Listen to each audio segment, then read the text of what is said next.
Like when I think about cartridges, I don't think 270 WSM or so. I would think of just WSM, and you can neck it up or down to whatever you want.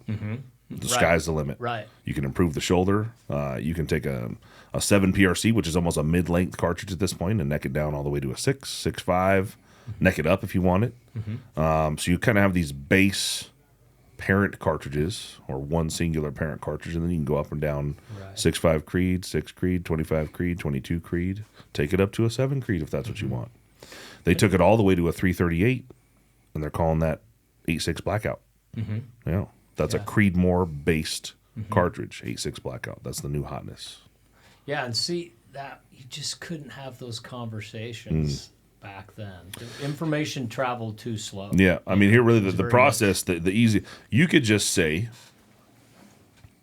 I want this bullet for this reason, and I want it to go this fast out of the lightest, shortest barrel rifle that I can build. And you pick a horsepower and a cartridge that would match. You think some shit up like a 6UM. You draw it. You make a dummy round. You send it to a reamer manufacturer. They make you the reamer. You have a piece of brass that's going to be necked down and blown out to fire form inside that chamber once you chamber the first barrel. Now you have your brass. You have dies that match your brass and your reamer. And that's all you need. Once you have the dies and the chamber reamer, everything matched up properly, you can make any cartridge do anything that you want.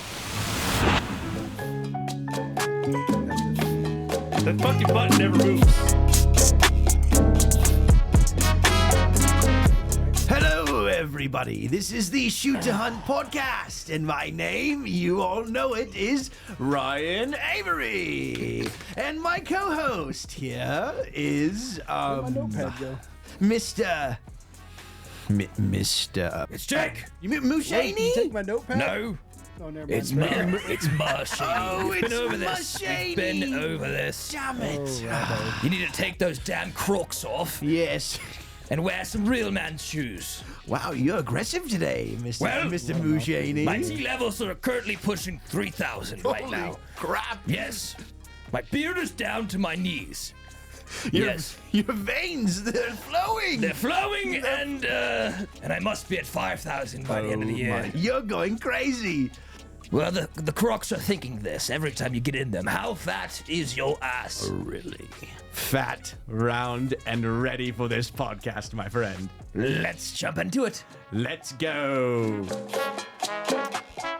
That's them two dorks sitting in a room, and then Jake walks in and asks what the hell they're doing because they were fucking off in here. Greatest intro ever. Fucking random drama from across. We got to address the elephant in the room here.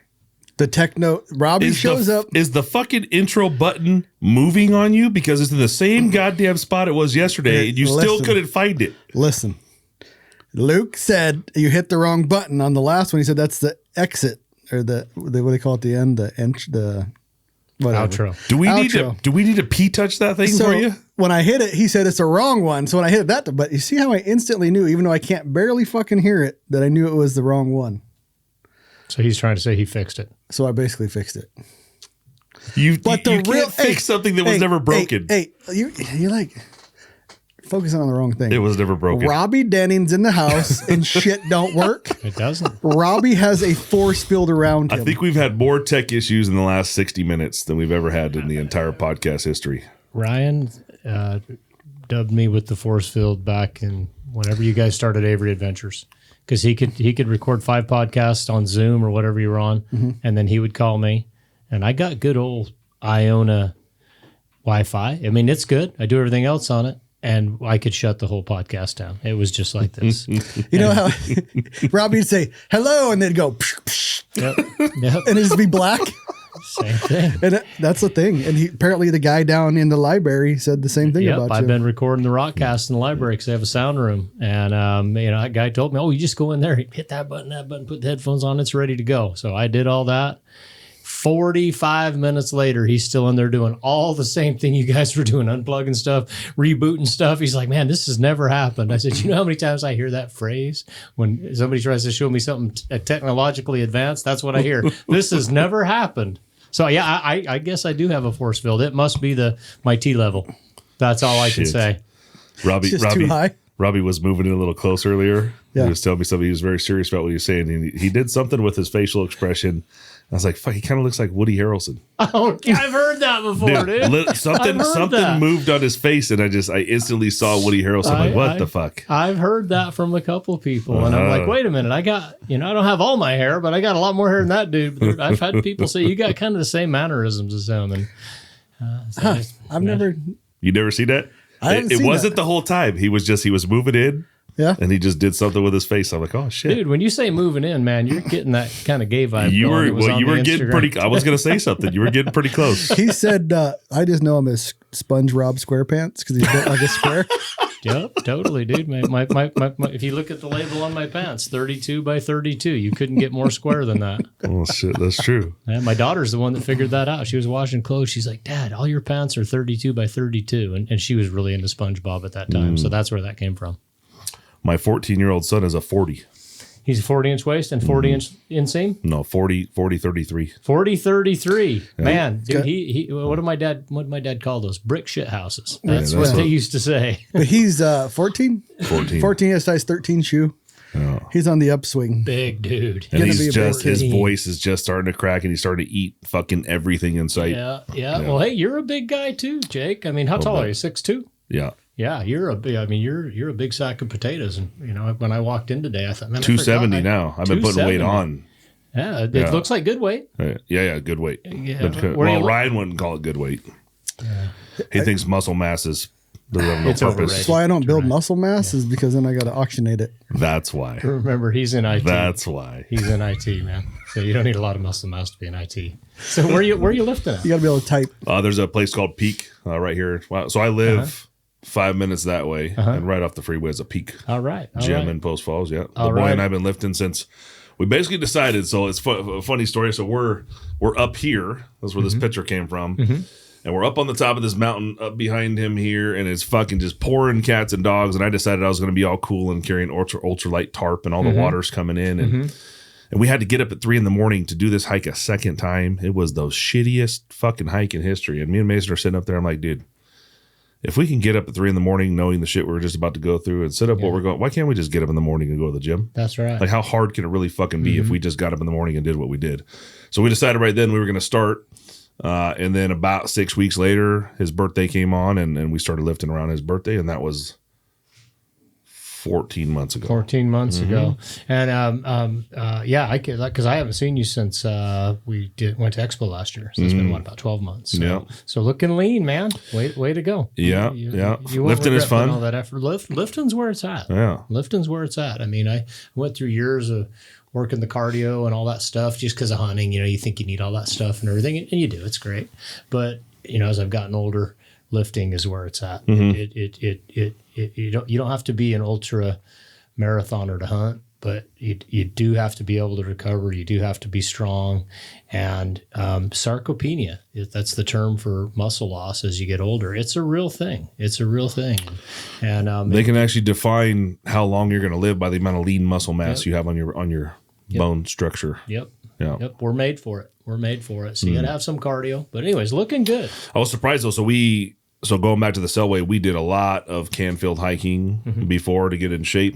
And Canfield's a mountain over here. It's 1,800 feet in a mile. Gotcha. Yeah. I thought he meant he filled cans and then he went hiking. 1,800 feet, 1.8 miles. Yeah. Basically straight up, right? Yeah. And we were hiking the living shit out of that 3-4 times a week. I was pretty religious about going and doing it, preparing for this hike that's on this picture behind us. And this last hunting season, and we couldn't even get to the top when we would start the season. It would take some time to get to the top and then improve your time and then add some weight and improve your time.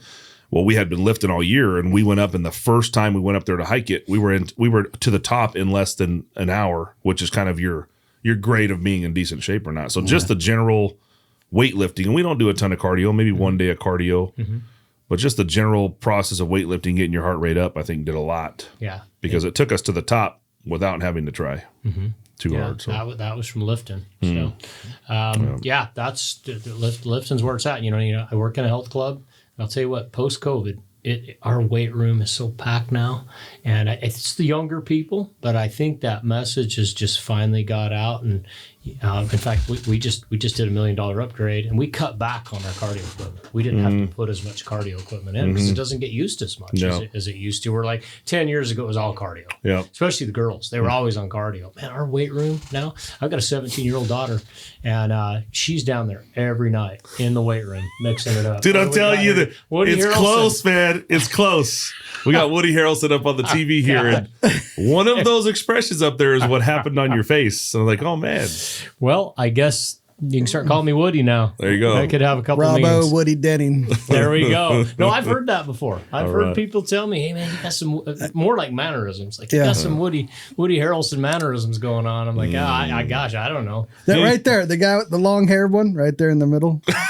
There you go. There I am. Yeah, that Woody Harrelson like 40 years ago, maybe. Yeah, that was quite a while. my skin ain't that tight.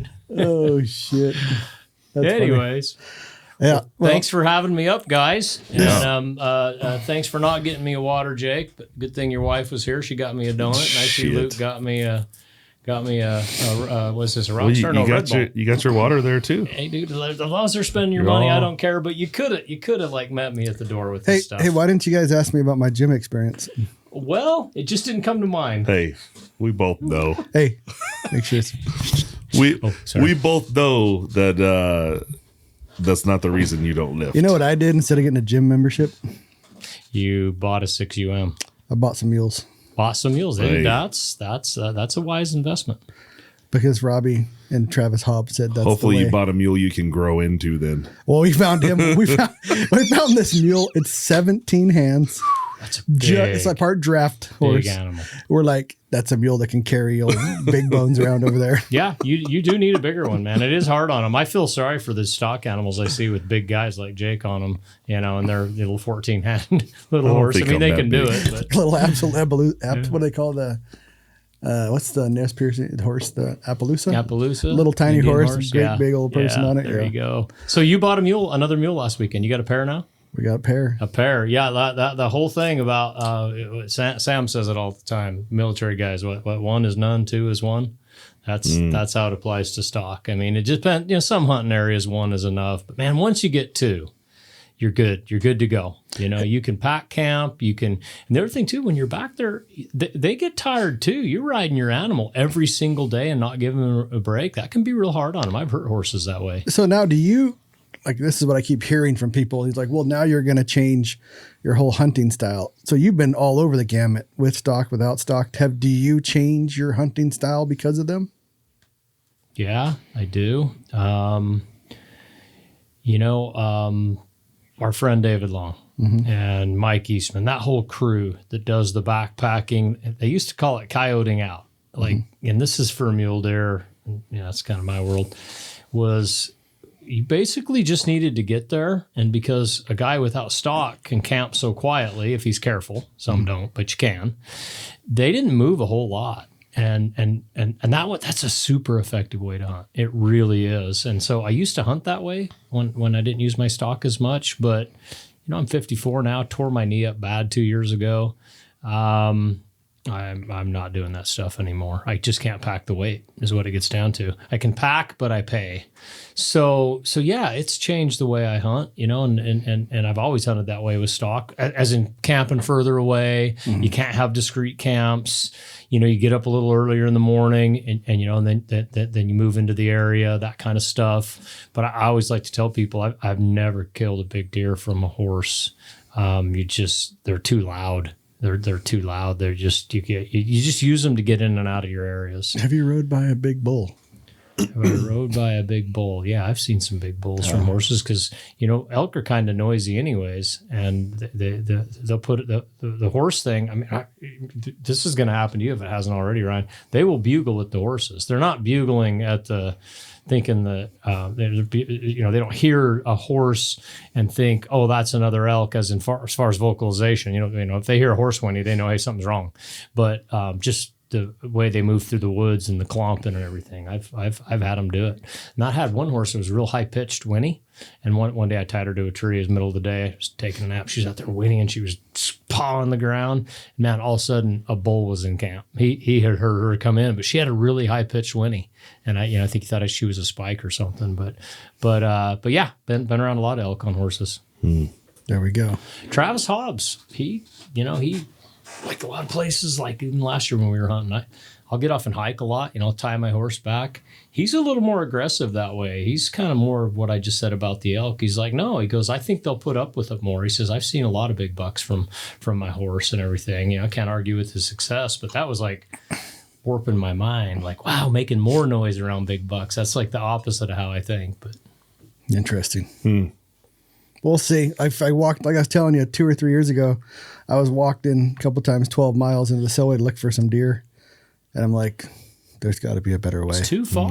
And then when those horse guys ride by, you're like, those sons of bitches. Yep. It's too far, unless you're just like in really good shape and you're going in once and staying, and you don't have to move to hunt much. That's why I brought up how David and those guys hunted, because they didn't have to move much once they got there.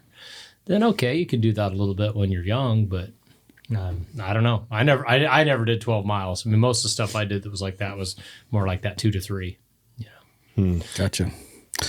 Well, the main reason we had you come up, besides come up and see me, which I appreciate. Yeah, see I haven't given you a big hug in a long time. So. Yeah, I haven't seen Woody in a long time. Yeah, which Woody are we talking about, dude? Top Woody or bottom Not Woody? Tiny Tim. Top Woody, bottom Woody, Woody Harrelson, or Woody from Toy Story? the Woody Harrelson.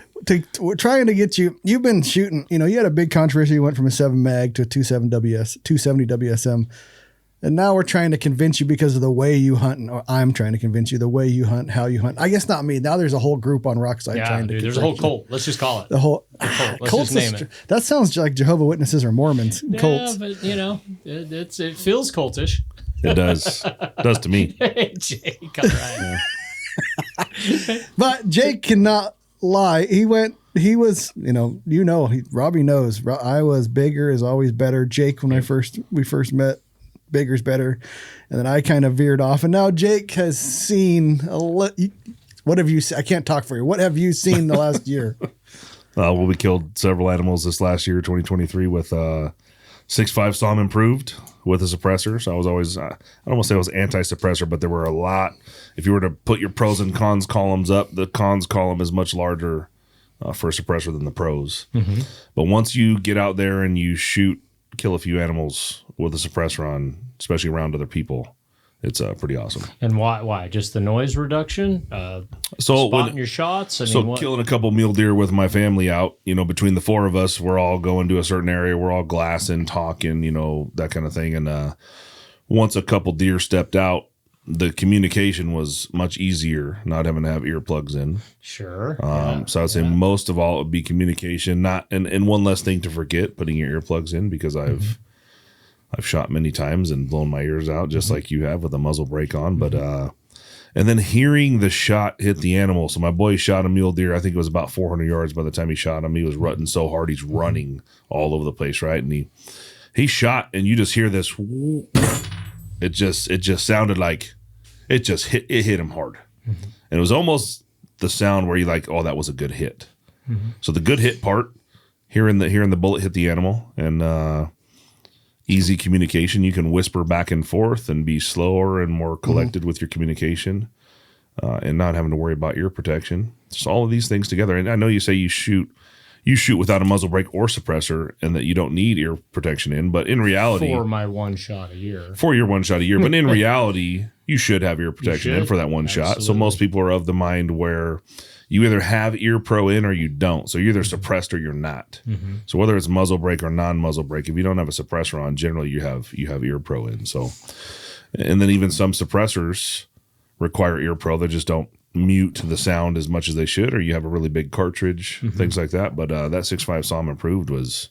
Yeah. And for people, I guess, I've been around guns my whole life. I'm 54 though, and so a lot of these calibers you guys are throwing out, I had to have Jake go grab a box for me and kind of throw these out. What for guys that maybe my age, or guys just haven't followed all the calibers. What's a 6.5 SAUM? I mean, to me, I'm looking at it, I'm like, that don't look much different than my 270 Winchester short. So you kind of just take the SAUM. Actually, a question I want to ask you is when you decided to go from 7 Rem Mag to a short Magnum, so consider 7 SAUM, 6.5 SAUM, 6 UM.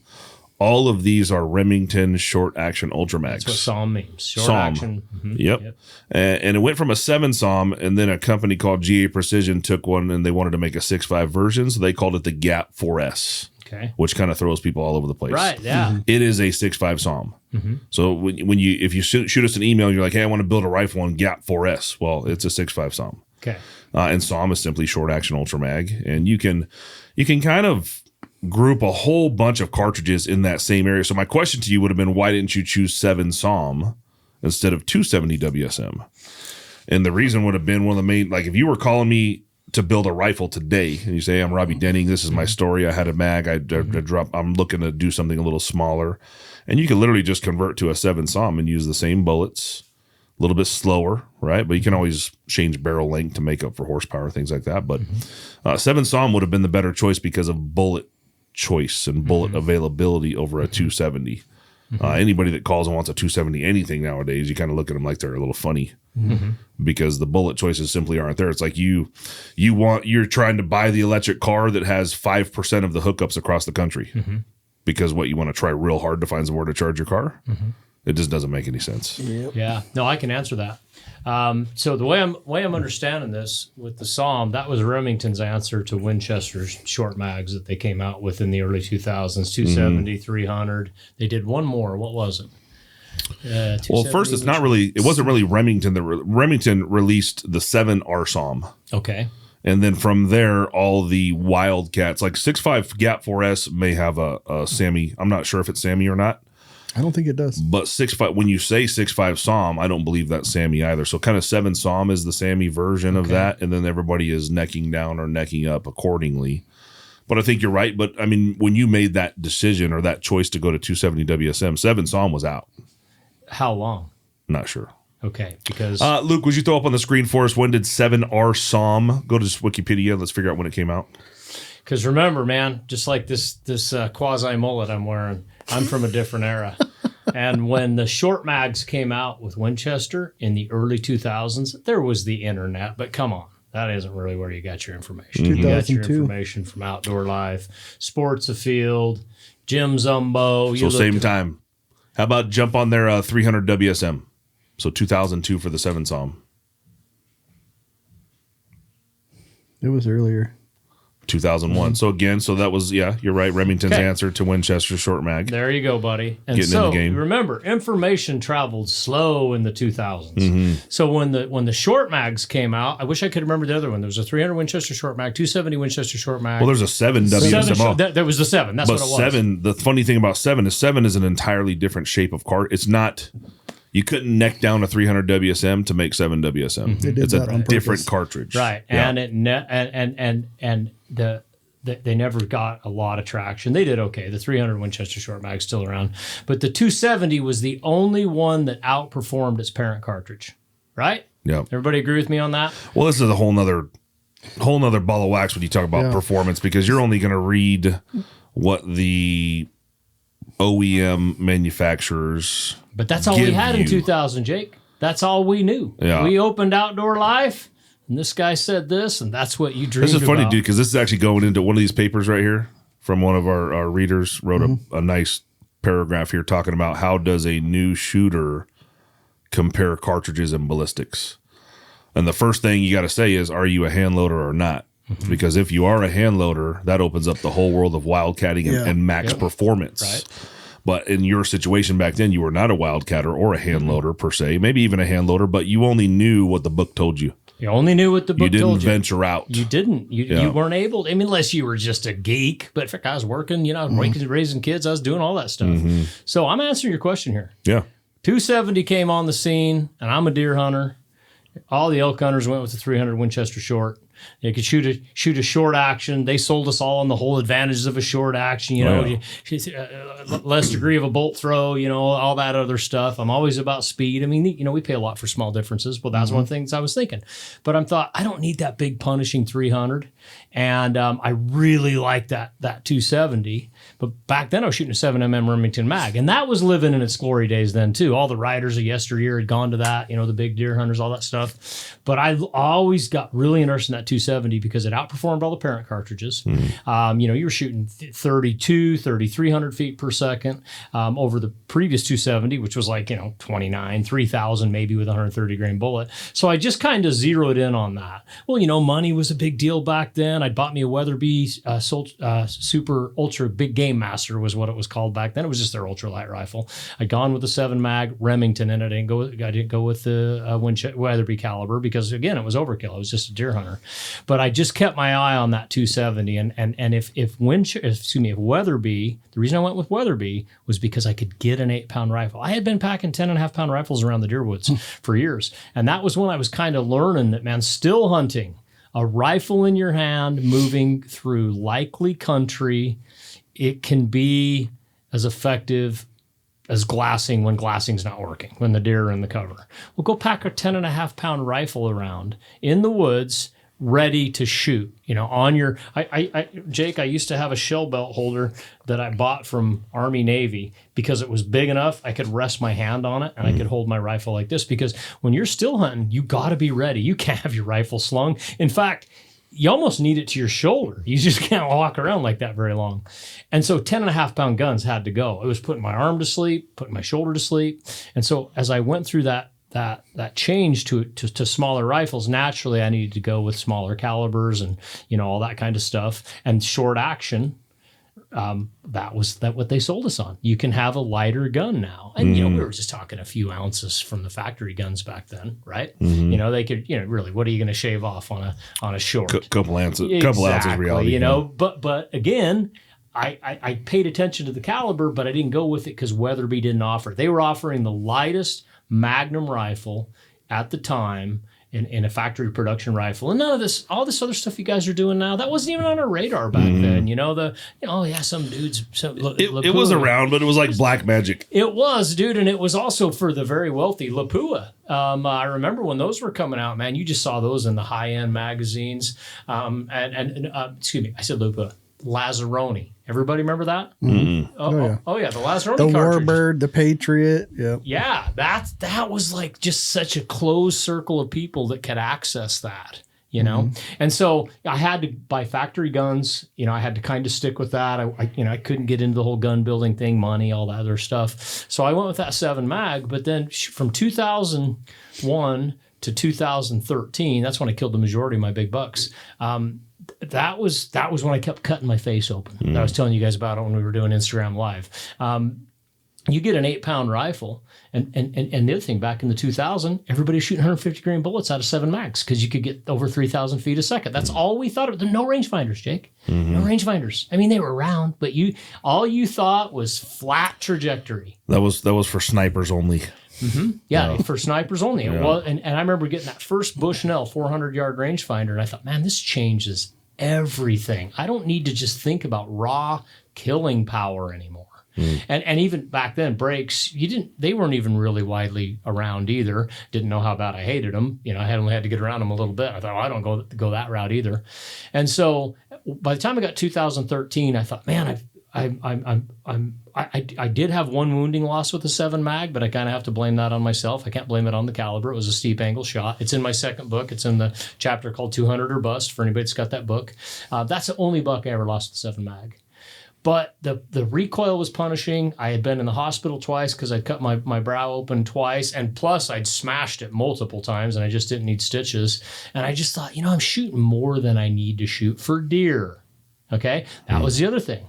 Back prior to 2000, you had to have a rifle that does it all, right? You probably remember those conversations, Ryan. You need the one rifle that does all. Who thinks that way now? I mean, Ryan still does. 6UM. 6UM. There we go. Yeah, that's part of why we're talking about this. So anyways, as I realized I don't need this much of a rifle, and I want to stay with lighter rifles. In fact, I wanted to go even lighter. And when Christensen Arms released that Summit tie, and I thought, man, I can scope a rifle with a good scope, a bigger scope, 22 ounce scope, and still be 7.8 to 712, which is really nice. That's really nice for packing. I knew I had to go down in caliber. So to answer your question, Christensen's was building a 270 Winchester short, and in all that time, that was all I had ever thought about. That's why today I asked you, what's a 6 SAUM? I don't really know what that is. Back in my day, 7 mag, 30-06, 270, 300 Win mag. That's about. That was 90% of the conversation in big game hunters. And so anyways, I just always thought if I could get to that get a rifle that is in a light package, 270s Winchester short's all I need. I don't need to shoot a muzzle brake. And so that was why I went to it. Knowing what I know now, yeah, there were other choices out there, but dude, nobody was talking about 7 SAUMs back then. Nobody. You didn't even hear about them. I didn't hear about that stuff till Rokslide was born, and that was still just an errant thread here and there, like what's that? So that was my journey to it. I still think it's kind of similar. I mean, if you look at the majority of the population buying factory rifles and factory ammo versus custom rifles and custom ammo, the percentages probably haven't, it's swayed a little bit, but not nearly as much as you might think. Yeah, probably not, because my world is tainted because I live on Rokslide. Yeah. So it seems like everybody's doing a build, right? But you're right. That's why sometimes we're talking about stuff and you almost got to slow down a little bit because it's kind of second nature for us now. And like when I think about cartridges, I don't think 270 WSM or so. I would think of just WSM, and you can neck it up or down to whatever you want. The sky's the limit. Right. You can improve the shoulder. You can take a 7 PRC, which is almost a mid-length cartridge at this point, and neck it down all the way to a 6, 6.5. Neck it up if you want it. So you kind of have these base parent cartridges or one singular parent cartridge, and then you can go up and down 6.5 Creed, 6 Creed, 25 Creed, 22 Creed. Take it up to a 7 Creed if that's what you want. They took it all the way to a 338, and they're calling that 8.6 Blackout. That's a Creedmoor based cartridge, 8.6 Blackout. That's the new hotness. Yeah, and see that you just couldn't have those conversations back then. The information traveled too slow. Yeah, I mean, here really the process, the easy. You could just say, I want this bullet for this reason, and I want it to go this fast out of the lightest, shortest barrel rifle that I can build. And you pick a horsepower and a cartridge that would match. You think some shit up like a 6UM. You draw it. You make a dummy round. You send it to a reamer manufacturer. They make you the reamer. You have a piece of brass that's going to be necked down and blown out to fire form inside that chamber once you chamber the first barrel. Now you have your brass. You have dies that match your brass and your reamer. And that's all you need. Once you have the dies and the chamber reamer, everything matched up properly, you can make any cartridge do anything that you want. And there's not this big discussion about like ballistics. So many guys just use this term ballistics. Like, how do I measure ballistics? Well, you can just change barrel length and make one cartridge into another. It's that fucking easy because you're getting 25 feet per second per inch. So 7 rim mag versus 270 WSM. Well, you simply could have cut 4 inches off your fucking barrel. And if that was a 7 SAUM, let's say, or a 7 WSM, you'd achieve the same velocity just by cutting inches off your barrel. That's everything would be identical. Otherwise, if you think about the cartridge just as the horsepower, it's the size of your engine. And then match everything else. Yeah, but one cartridge could be the same as another just with changing barrel length. Yeah, and that's what's interesting to be able to have these conversations now. But that's why I wanted to kind of share my history. Is back then you couldn't really do that. Yeah. But you could have, and you could have convinced the guy next to you. You could have taken your 7 rim mag, cut 4 inches off the barrel, and you could have called it whatever you wanted. Yeah, and dude, that would have been sacrilegious to cut a barrel off in 2000. You were adding length to your barrels. That's all everybody wanted to do. I remember my friend Bill Kelly, an old cowboy from Wyoming, showed up to deer camp, and his scabbard on his mule stuck out a foot in front of his mule. I'm like, dude, that thing, you don't have that hung right. He's like, oh, no, I got a 30-inch barrel. I'm like, oh, a 30-inch barrel. And then it went through the muzzleloader world too. Everybody, more speed. And this was the hangover. I think a Quigley Down Under. Yes. Quigley Yep, down under that with big the gun that he big had. fucking barrel gun. Yep, Yeah. exactly. But we all had this hangover from the years of no rangefinders. We couldn't judge distance beyond 200 or 300 yards, not accurately. And that's why all the shots were 300 in. You know, you heard about the random, killed him at 550. How do you even know it was 550, dude? I mean, Ryan, you were talking about you've gone around to some of these places. You've lived in this valley your whole life and ranged places that you were shooting back in the day that you thought, that's probably a 400-yard shot. And what were you saying, 800, 900? We underestimated everything. Yeah, because it's too hard to judge. And so anyways, Jake, I came from a world where faster, flatter, it didn't matter. That's what you're going after. So Like the weather. That's where the Weatherby cartridges came in. Weatherby, Lazzaroni stuff. Yeah. That's definitely it. And the thing that's not only the laser rangefinder, which is probably the biggest improvement in my lifetime, it's also repeatable scopes, dialing scopes. Sure. For going to shorter barrels, because it's just one or two more clicks and you're there either way. Yeah, but we wouldn't be doing any of that if it wasn't for laser rangefinders. People always say, "What's these game changers?" The rangefinding, handheld rangefinder is by far the biggest improvement in my lifetime. That is the total definition of a game changer. And the thing is, it changed the game, and we didn't even know it for a while. You know, that's why. You know, I'm sharing this stuff with you, and I'm like, "Hey, seriously, what's a sixth psalm?" I mean, I kind of knew what it was, but there was a time I'm like, "What are they talking about?" These were just all the wildcats. We didn't pay attention to them. If they weren't in the spear manual, we didn't pay attention to them. Yeah, you know, and that's the other thing too. And even though I didn't do this, everybody, you still hear it. Oh, I need to be able to buy that box of shells at the gas station, right? And that's where everybody was coming from. Where now they haven't shot a bullet in 20 years I could buy in a gas station. We still hear that. We still hear it though. I want to be able to go to Africa and buy some off-the-shelf ammo and still shoot the rifle. Yeah, but we still hear it. Yeah, and I'm sure it's out there, but it's not the crowd we all run with, right? No. Yeah, I mean we're squeezing every inch out of it, and that's why I wanted to talk to you guys about this because you know when we started Rokslide, you know this dude over here he's shooting a 14-pound gun, you know, and he's launching 300 grain bullets. What was your caliber? 338 Lapua. Terminator. Lapua at a 338 plus P Edge. But the P Edge, yeah. I mean, just that was the direction we were going, and that's what I mean. That was kind of a hangover from no rangefinders, a little bit. If you think about it, you know, because how far did you kill your moose at, Ryan? I don't know if we tell people that anymore. Oh yeah, it was a long way. 1775. 1775. Okay, the longest confirmed shot I know of on Rokslide, witnessed by someone else on a big game animal, and it was a one-shot kill, right? One shot. Yeah, gotcha. And I had a sighter, to be honest. You had a sighter, right? Yeah. I remember you guys shot the stump that was further down the logging road. I mean, you know, you didn't walk them in there and hit them. No. But what I'm getting at is that was what all our minds were wrapped around then. And so then all of a sudden in 2019, here's this thread on Rokslide of 223 for elk, deer, and bear. And I'm thinking, oh, here's another troll, you know, starting a fight on Rokslide. Here we go. And by the time I really got into it and read it, I was like, it's too big to read. It was like trying to sit down and read the encyclopedia.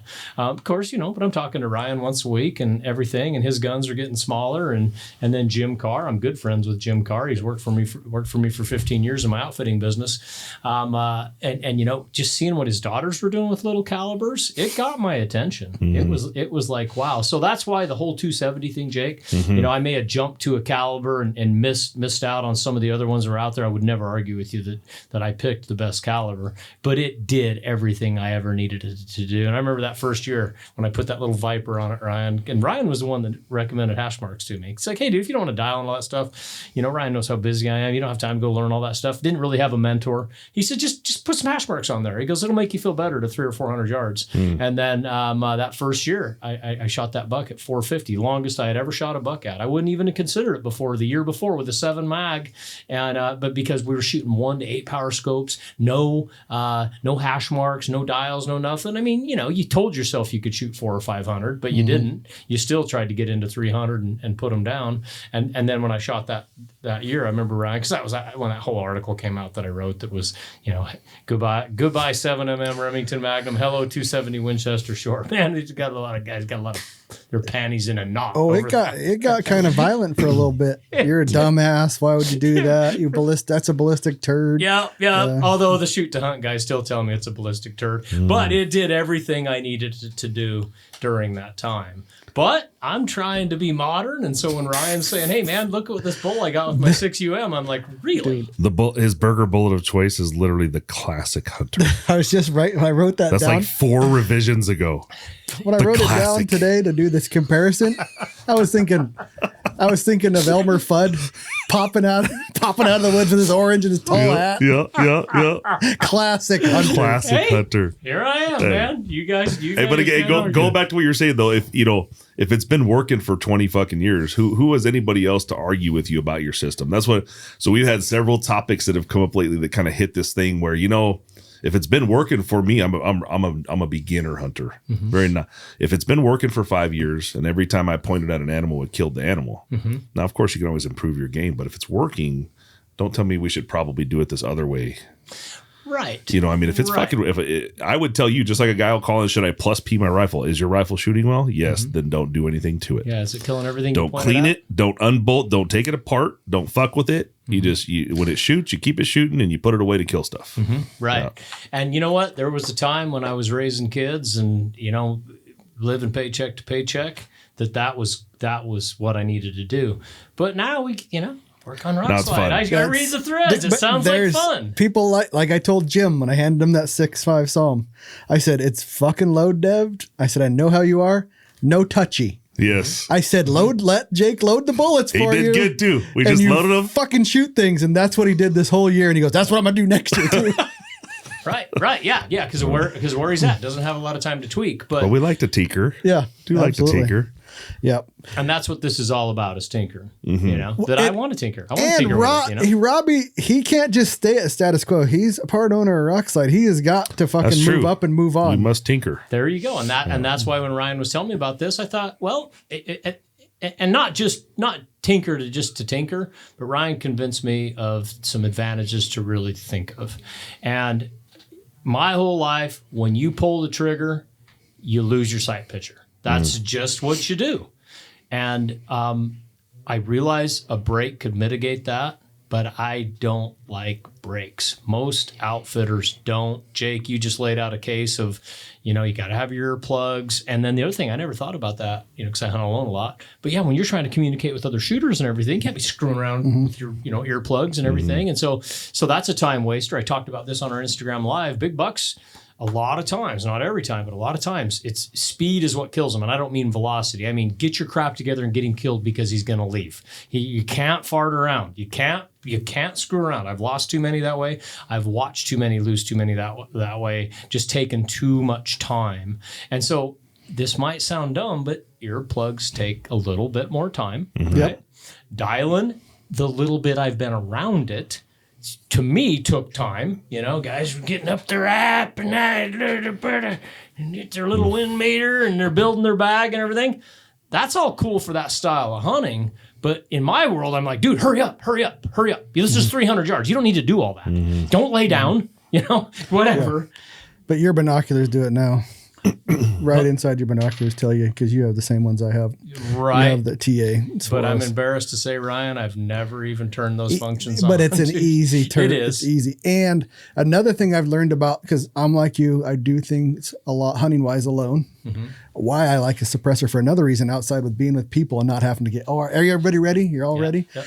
But when I shoot animals, I can hear, like he talked about, you hear that whack. Yeah. And you don't notice that until you have that suppressor and you're like, oh, I hit him. Yeah. Yes, it sounds good. It sounds like you just punched him right in the face. And I've heard it twice now solo, and I was like, I lost it because one was offhand and one was on a knee, and I was like, oh, I hit him good. Yeah. And I didn't see the hit because I was in a bad situation where I pulled the trigger, and I was like, oh, he's hit. And I would have never heard that with a brake or a non-suppressed rifle. Right. And I'm about 50% on hearing the hit. When I shot that cow elk this year, I heard it, and that's why I quit shooting. I don't know if you listen to that podcast or not, but I quit shooting and then tried to help the boys because I heard that hit. But you don't hear it hit every time. Sometimes just the noise of the rifle, you don't hear. What was funny is this year with forums shooting, because I was at a distance, so I heard boom and then whack, boom, whack, and then there was one I didn't hear. So I was like, he's hitting it. So it's yeah, very interesting. Yeah, and so I never even thought about that, Jake, as one of the other advantages. But the other advantage I was thinking of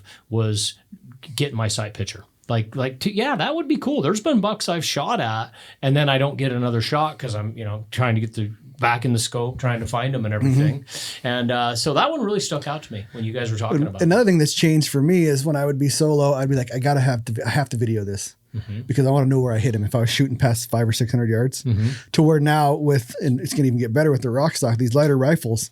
When I shot that bull in Wyoming, I didn't even the reticle, the center of the bullseye of the reticle barely even came out of the elk, let alone moving the sight picture. To me, that is so powerful because I think back to the days of shooting ground squirrels and everything. And, that's just what you did with 22s, with, just 22 long rifle. That was what made you deadly, is you squeeze it off and you watch. Oh, I was an inch right. Boom, right on him. Boom, I got him. When you're shooting Magnum rifles, I don't care if it's a 270 Winchester short or 300. You don't even thinking about that stuff. You don't get to see. And so that was something when Ryan was talking about that. I thought, that's a pretty big deal, being able to spot your shots. And I had known that before, but I thought I don't want to get a break so I can spot my shots. So there was two reasons right there that I really started considering it. And then just with what you said today, the whole thing with earplugs is you're not communicating with your other hunters as well. I didn't really even think about that. It literally saved me and Tanya from getting divorces fighting because she doesn't want any hearing loss. So she's double plugged sometimes. Yep. And that has literally changed the way that we communicate, especially bear hunting, because bear hunting is pretty close quarters on bait on some of them. And she would be like, what? What? Yep. What? And I'd be like, God dang it. Yeah. Right. I want to run through a real quick comparison of the two guns for you. Okay. I had 3, but we're kind of guessing so far on the 22 UM because we don't actually know what the actual velocity will be. But let's just go 24-inch barrel, 270 WSM. It has 19.5 foot-pounds of recoil. Sounds about right. It says you're shooting 3250 with the classic 140 Hunter, Burger Hunter. Loaded by Jake. Classic. Hey, dude, I am classic. You remember, I am classic. Like the Marlboro man. Yes. So I just did it out to 600 yards. At 600 yards, the 270 at 3250, because that's what you said it was 3249. Close enough. It dropped 54.4 inches. This is 100 yard zero. 54.4 inches. I have it in mils, but that's 2.5 mils. You'd have to dial up to 600. A wind, a 10-mile-an-hour wind from 9 o'clock is 20.3 inches of drift. Okay. At 600 yards. 20 inches. 0.9, so you're going up 9/10 of a mil. Compare that. These are 24-inch barrels comparison. Yep, that's what you have right now. The 6UM, I'm going off of Kurt's 6UM. His is 24, and I actually downgraded because his is shooting a little faster, but I think his is a little bit of an anomaly. So a 6UM 24-inch barrel is 16. It's actually 15.9 foot-pounds of recoil. Okay, so right, I'm dropping a full 3 pounds of almost 4 pounds of recoil. Okay. At 600 yards, the drop in inches is 44.6, so 10 inches of drop difference. So I'm 10 inches flatter. Yep, 2.1 mils would be the holdover, or the dial up, sorry. The wind drift is 15.5 inches, so almost 5 inches. Even at the same velocity, and that's because... No, the velocity is 3450. Okay, because he picks up another 200 feet of velocity, and my BC is 540 on those classic. So you're talking the difference between a clear miss or a gut shot or a hit with that 5 inches of drift. Could up to, worst case scenario. And I just happen to know, being an outfitter in my former life, that it doesn't matter what you hit them with in the guts. You still hit them in the guts. Yes. It's not a good thing. It doesn't matter how much bigger it's like a big-ass salad. It's just hard to get through. You're going to have a mess either way. So, okay. So 5 inches of less of wind drift. And hit me on that drop again. Don't give me the mils. Just tell me the inches. The drop difference between the 270 WSM is 54.5 inches. Okay. The drop on the 6UM with a 115 DTAC is 44.5 inches. So 10 inches. 10 plus inches. But that was 4 clicks on your turret, though. It was 4/10 of a mil difference. And if you do dial in at 200 and you sight in, you continue to do that, it'd even be less of a dial up. So you would be holding hair way out there. Shooting flatter. Yeah. Okay, and we talked about it on the Instagram before we went on here, but I don't think we talked about it on here. I shoot hash marks. So my hash marks in my Swarovski, we looked it up, Jake, Z6, 3 to 18. Yep. I'm only shooting hash marks because I want to do everything in the scope. I don't want to dial. Okay, you guys haven't won me over that yet, and I want to shoot everything 600 in. So my hash marks right now, Ryan, in my 270, they're pretty sweet the way it came out. My center is 200. Next one down is 300. Next one down is 400. Next one down is 500. Next one down is 600. I got to get into the 700 range before it starts getting weird, like 740, and stuff like that. And so to me, this whole thing about shooting big bucks fast, once I range them, that's all I got to do is look in my scope, and I can go all the way to 600 yards and never touch a dial, never nothing. And with what Ryan just said, that's saving me 10 inches. I mean, I don't know what it would do to the hash marks. You have to go shoot them in and see. I mean, you can run it through the ballistic calculator, but you need to go shoot them in and see. Your process. Real quick, I changed it to 200 yard zero for the 6 UM. At 300 yards, you're at 0.3 mil of a mil. Okay. At 400 yards, you're 0.8 of a mil. And 500 yards, you are 1.3 mils. Yeah, and I don't know how that translates you wouldn't to even my hash use mark. all your subtensions. You wouldn't. No, I'm seeing that now because there's a whole bunch of subtensions in the bottom of my gun right now. I don't use like 2 of them. You were going to say something? Well, I'm thinking through your idea of being fast. And I would say that during the time that you were hunting, you found the fastest method. Not nearly the most precise method. Right. You would have to agree. Yep. I gave up some precision. So 2 things. You could not only improve your available distance, but your precision at any of those distances in between if you have a range-finding binocular with ballistics built in. So currently you are looking through your binoculars, you see a deer, you drop your binos, you pull out your rangefinder. Those are the same thing as binos, in case you're wondering. Yeah, binos. I was going to say, dude, we've been in here for a couple hours. I need a Beano. Anyways, go ahead. Pretty much it. You pull your rangefinder up to your face, you're ranging an animal, and then you put it down and you get into your rifle. Yep. Correct? That's what I do now. 3 steps. Yep. Never have to think. Currently, look in the never rifle. have to think. This is I also don't even look at a dope card. This will also be a never have to think, but extremely more precise and allowing you to shoot at any distance you felt comfortable shooting. Because of that, what Hang you on. just said with the trajectory. 3 steps. Okay. Your first step, you're already looking through your binos at your animal. You click a button on the top that ranges it for you. You don't even care what the range is because in the other corner, it tells you what to dial. Now, dialing a turret is not a difficult thing to do. It doesn't matter if it's MOA or mil. It's going to tell you what to do. So first step, you see the animal, you click your button, it ranges it, gives you a dial that's accurate for the current weather that you're in. Just put it that way. It doesn't matter what the elevation, barometric pressure, temperature, humidity, nothing matters. It's already taken all that into account and given you a precise dial. You look down at your rifle. You could already be in your rifle. You look up, you adjust your dial according to what the binoculars told you to do. That's step 2. Step 3, you fire. I see an extra step in there. I had to touch my gun again. You never touched your gun in the first place. I had to reach up and touch that dial. There's 3 steps, though. You went from binos to rangefinder to rifle. Right. But Now you're going from binos to turret to rifle. Still 3 steps. Okay, so on the first one, I go in my mind it's 2 steps. So it's binos, rangefinder, rifle. That's your steps right now. You got to see an animal to shoot it. You got to range it to shoot it, and then you get in your rifle. Okay, and that's where There's- I'm thinking of that. Different. The Beanos. Binos is binos. Don't fucking start saying And the that because then we rangefinder all has sound the like same. Jake. Look, There's even a Right, but step I'm you don't with have to do. You can go to 2 steps for 99% of your hunting. You dial it to half of a mil, and you're out good to 500 yards. I like that. well, that works already. We're Right. talking about. But I have to touch a dial. Okay, When you first start. you had to touch a rangefinder. What's the difference? I have to touch a rangefinder either way. I can't leave that step You out. don't. You're Oh, I already see in what the he's binoculars. saying. I see what he's saying. That You're already in the binoculars staring at your deer. Right. There's no extra All you step gotta do for is- going click. Yeah. Right, exactly. That's why I think of that as one step. That's why when you were saying that, I'm like, wait a minute, that's just one step to me. Looking through the binos, and You're going to look through the binos one way or another. It doesn't matter, right? So if you're already in the binos, why not combine a tool? But for your change of your 3 steps, you are going to be infinitely more precise in your shot placement, which if you happen to have a slightly bad shot with your hash method, which you're rounding up or down, making sure you had to be at full magnification, all that good shit, you take that away too. So that's one less variable because it wouldn't matter what magnification you are because you're dialing. But you and I are arguing the point. You're saying it's taken no longer to dial than the way I'm doing it with now. this tool setup I'm giving you. Now, this is the most advanced tool setup that you could currently use.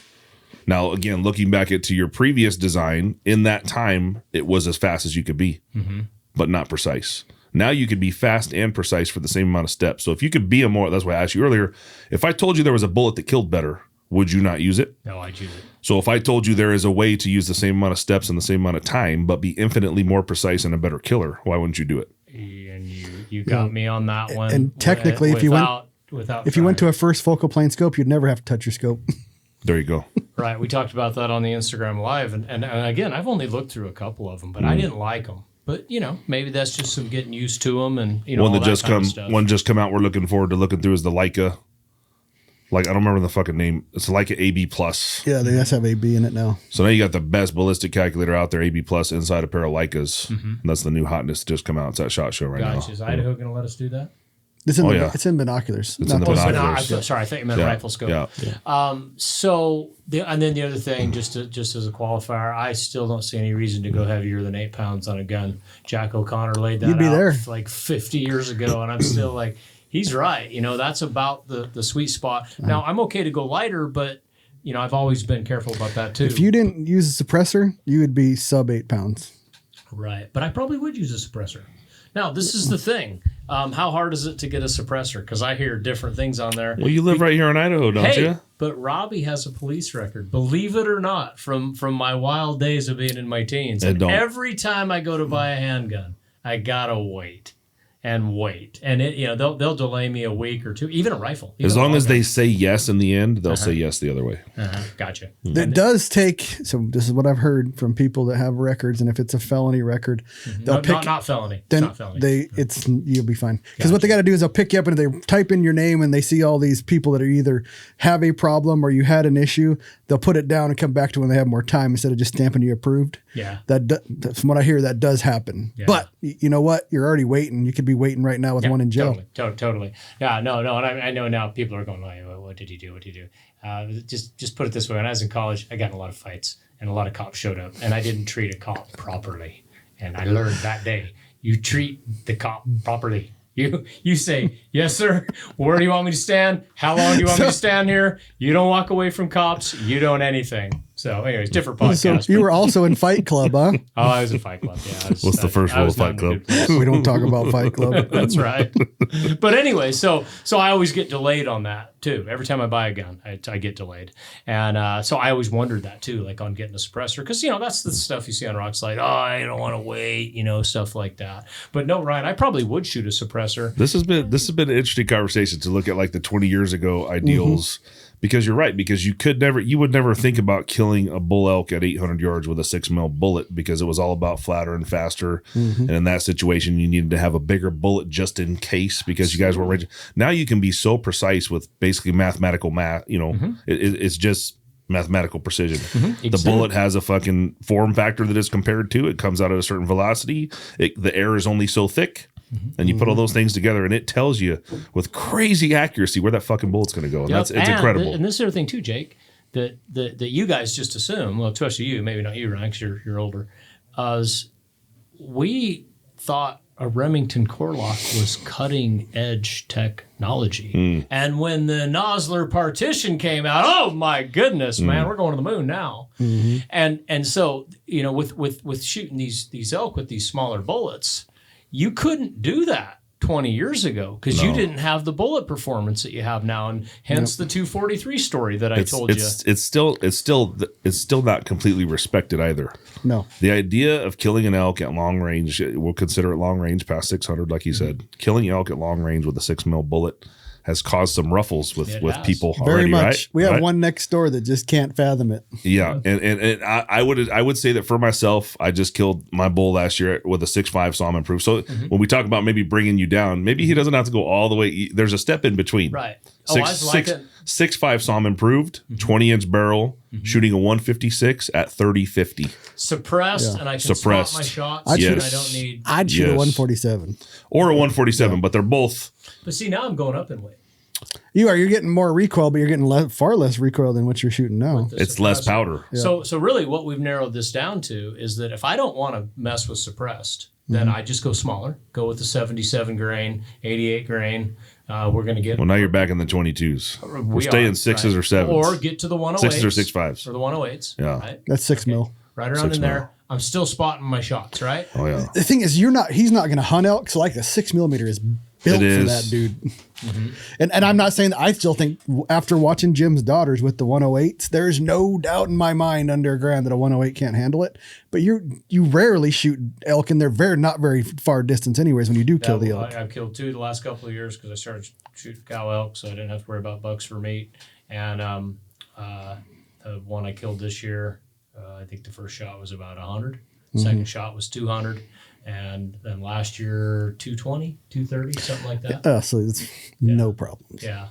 Yeah. So I will shoot elk because I really do want to. But he doesn't like a break, so a 6mm even looks better. Yeah, Yeah. exactly. And so that's what this is coming down to for me. That if I don't want to mess with the suppressor, I wanted to do something right now. I would head into that 6 mil category, 88 grains to 108 somewhere. In No, there. it's basically it's 108 or 115. Is 108, really, 115. you could shoot a 103 if you really wanted Still to. spot my shots. The only thing is I would be shooting a suppressor. So, and Jake, we talked about hearing a minute ago, and you brought some up, which I thought was good, because when guys say, "Well, I'm not worried about my hearing because I only shoot when I hunt. I shoot 1 shot, 2 shots, not a big deal." We had that big article on Rokslide that hearing doctor wrote last year, and he said 1 shot will do it. It will. And pay attention when you shoot. And you may lose just one frequency or a little section of frequencies, but you lose a little bit. Yeah, you and those do. little bits add up with your hearing. do, Hearing is yeah. like, oh, I was 100% when I was born, and then you start losing these little fucking chunks. Yeah. And that's the buzz you hear in your, it's that frequency. You lose that shit. Yeah, and I think my hearing's perfect, but my wife talks so quietly these days that I keep getting in trouble that I'm losing my hearing, if you know what I mean. Yes. And it's probably all those 1 or 2 shots a hunting season. Yeah. Because, I go to the range, I'm all, I take care of my ears. My ears are part of my asset. But Maybe anyways, your ears are perfectly trained to tune her out. That could be. I've told her that. I said, honey, it's Selective hearing. It's selective. I said, Selective. it makes our Yes. marriage better. And loss is not equal. Like if you're shooting, your left ear's taking the brunt of that Yes, that shot. I'm So right-handed. I noticed from being in the military that my left ear is far worse than my right ear in hearing. Gotcha. So the smart thing would be go with the suppressor, and then I could go with a little bit bigger caliber too. I could go with the 108, 115 range, right around in there. Or you Even go 147, like you said. 6.5 even. But I think for you being 99% deer, 6mm 108 is hard to argue. Yeah, I'm liking it. And so if we built one of these guns, Jake, what would it look like? Like, I don't want to miss the rock stock thing. I mean, this all sounds great. Oh, yeah. You could go Tikka to keep it down. Yeah, you Tikka, can get a. okay. You can get a. This There's is- one right there, a light and Tikka even. Tikka, okay. So we guys. have a program now to lighten up the body on the Tikka action and flute the bolt. You can do a fluted steel barrel up front there. This is actually that's a number 5 contour on there, and this is a number 4 contour. Now this is what's going to go on my 6.57 PRC improved. Okay. But it'll be a 20-inch barrel, so that's kind of what it'll be cut down, obviously.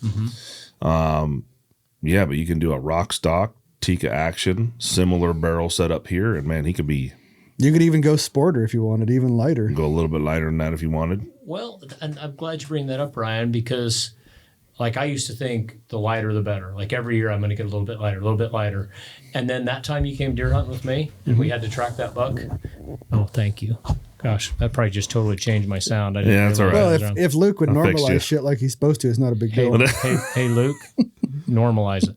You know what I mean? Just an inside joke. But anyways, remember, Ryan, you grabbed my rifle because you could see the buck and I couldn't see him. Yeah. And this is in your days of shooting heavy guns and everything. And you missed, and you were like, "Whoa, dude, that gun is way too light to hold steady." Oh. That was the first time I started thinking about that. Like holding a feather, it's hard to hold a feather still. Yeah, and I knew that, but until you did that, and then I really started to pay attention to the range. And Jake, this was the other reason I never went down the long range thing.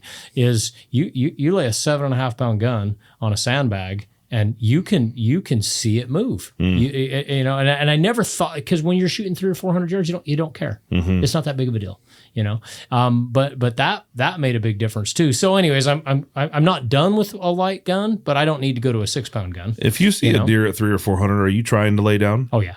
Okay. Yeah, that's a far enough shot. I don't want to do it off my knees unless it's like this is the farthest I've ever killed a deer off my knees was 400 yards, Jake, and I shot about 4 times before I hit him, but I couldn't get down because of the steepness of the hill. You know how it is when the hill you're laying on is down, and then they're across, and if you get down, you're down. You just can't get up. So I had to sit on my knees, and that was stressful. That buck almost got away.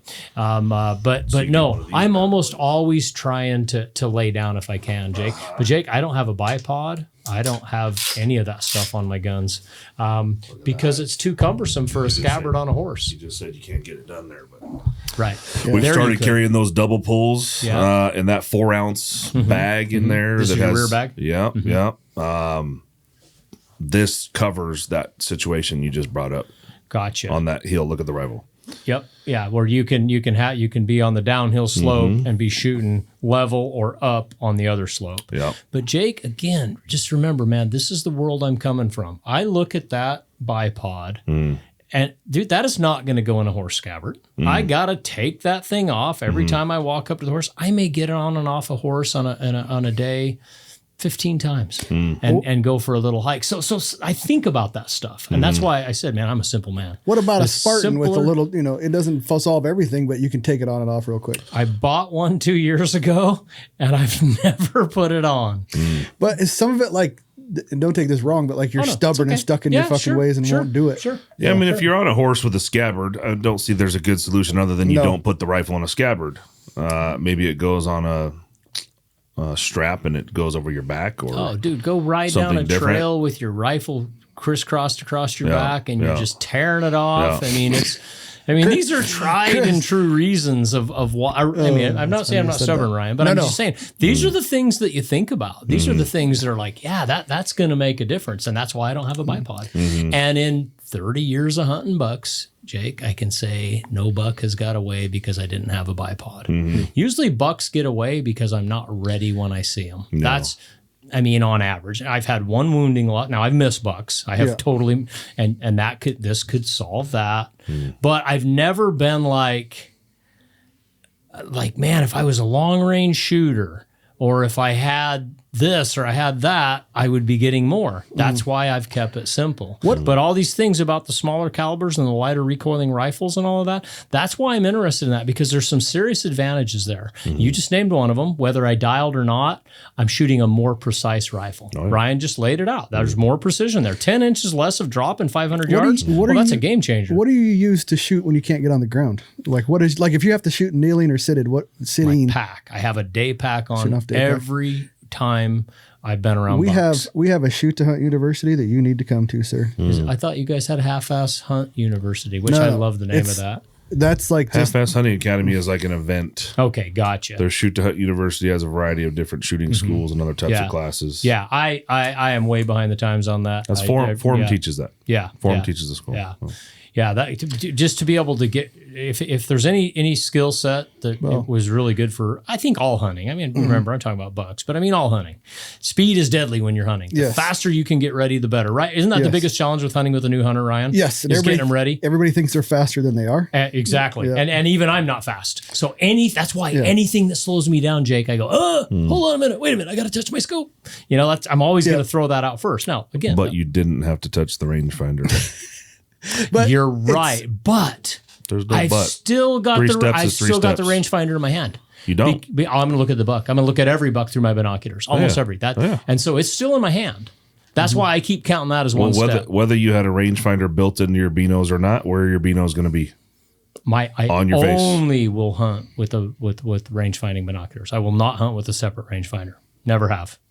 Oh, you're already using rangefinder binoculars. Yeah, he has the Swirl TAs. Toro TA. Sorry, you missed that. Yo, sorry. Yeah. Maybe that's why you and I have been at odds on this. Yeah, dude. I am still using a range finding binocular. That's all I ever use because that's speed. Well, yeah, then that's not the same. That is speed. Now, I Yeah. get it. It's one more click, and then I've got my dial. You're right. And again, I don't want to die on this hill. That doesn't take that long. Yeah. But it takes longer than what I'm doing now. That's my only point. It's Depends. taking longer what I'm doing now. Well, you are shifting your eyes back and forth from focus on the animal to focusing on your hashes and so on.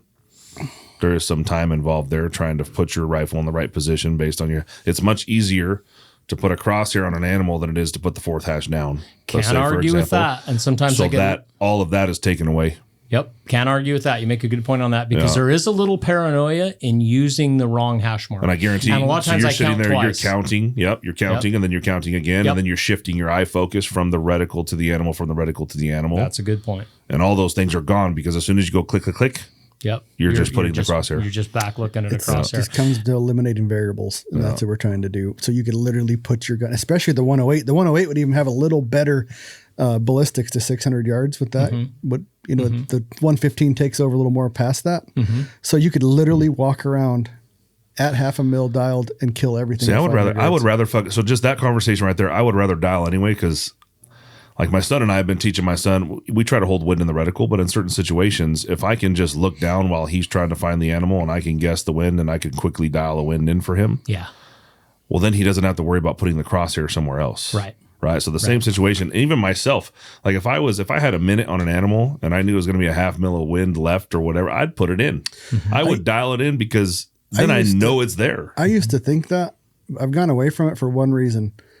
Because inevitably in that moment, you can dial the wrong way. You rarely, we've done it in competition, we'll hold the wrong way, but it just adds a step you don't have to have, just like we're talking about with Robby. Yeah. And that's how Ryan originally got me thinking about hash marks because I always thought everybody dialed for win. He's like, no, I don't dial for win. Like, oh, you don't. And that's half, that cuts the steps in half to me. Because the little bit I've been around dials, Jake, I'll just be honest with you. And I realized it was inexperienced hunters. Clown show. Twisting. Oh, the other thing too. How many guys have told me, man, I think my dial moved. It rubbed against my backpack. Oh, my dial, when I put it in my horse scabbard, which we have to, we don't have a choice when you're hunting with horses. You got to put it in the horse scabbard. Did it move my dial? And again, I don't even know if these are real problems, but those are things I hear and I go, that sounds terrible. Yeah. I don't want anything to move on my gun. Yeah. Well, it sounds terrible to me is trying to line a hash up and looking at the hash 4 times because second guessing yourself. Yep. Yeah, if it is windy, That sounds and then you're holding down in the subtension, and you have to hold wind, then you're just compiling. You're compacting. Yeah, if you're holding problems. elevation and wind, and you don't have a Christmas tree reticle, that's even harder. The Swaro does. Yeah. And this has been my policy. And again, but now you're trying to like Tetris that shit, right? Like, okay, I'm down 4 and I'm right 3. And then as you're recounting several times, staring at your big buck, hoping he doesn't walk off. Yeah. Well, now you're going up and down, and then you think you might have went off over here and off over here. And But in five big bucks I've killed since I hunted with hash marks and 2 elk, I've everything 450 and in. I've not even looked at the Christmas tree. I just shot them. It's But no high wind situations. Yeah. Probably can't think of any of them shot in real high wind. 10 mile an hour stuff like that. I mean, I've heard if you shoot a 6UM, you don't even have to think about the wind. Just what I've heard.